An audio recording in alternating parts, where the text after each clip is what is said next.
ஒரு நாளைக்கு ஒரு வேளை தான் சாப்பாடு. எங்கள் அம்மா வந்து இன்னைக்கு காலைல சாப்பிட்டியாடா மற்ற இன்னைக்கு கேட்பாங்க. இப்படிப்பாங்க இதுனா மார்னிங் இதுனா ஆஃப்டர்நூன். அது நாங்கள் வந்து எப்போவுமே இதுதாங்க சொல்லுவோம். ஏன்னா ஸ்கூலில் வந்து எல்லாருக்கும் முன்னாடி பெருமையாக நாங்கள் சாப்பிடணுங்கிறதுக்காக சாப்பிட்றத ஒரு பெருமையாக நினச்சி காலம்லாம் என் லைஃப்பில் இருந்திருக்கு.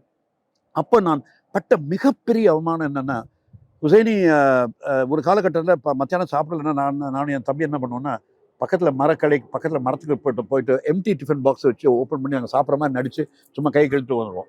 அது ஒரு தடவை எங்கள் பசங்களுக்கு தெரிஞ்சிருச்சு. தெரிஞ்ச உடனே என்ன பண்ணுவாங்கன்னா, அதில் வாட்ஸன்ஸை ஒரு ஒரு அப்துல் மலிக்னு ஒரு பையன், ரொம்ப பணக்கார பையன், ஒரு துணிக்கடை ஓனர். அவன் வீட்டில் வந்து அடுக்கடுக்காக இது வரும், சாப்பாடு வரும். அது ஒரு இது மாதிரி போட்டு அவன் 2 மணி அது பெரிய வீட்டிலலாம் அப்படி சாப்பிடுவாங்க. நாங்கள்லாம் வந்து ஒரே டிஃபன் கேரியரில் எல்லாத்தையும் கொண்டு வருவோம். என்னை வந்து 2 3 பசங்க பிடிச்சி இழுத்து வருவாங்க. இழுத்து வந்து நிப்பாட்டி அவன் வந்து அப்படியே சாப்பாடு எடுத்துட்டு சாப்பிட புடுறாம்போம். முடியவே முடியாது. கடைசியில் என்ன பண்ணுவாங்கன்னா, அந்த கையை எடுத்து அந்த ஒரு ஒரு உருண்டை சாப்பாடு வாங்கி வாயில சாப்பிட்ட மாதிரி என் லைஃப்ல அவமானம் இருக்கவே முடியாது.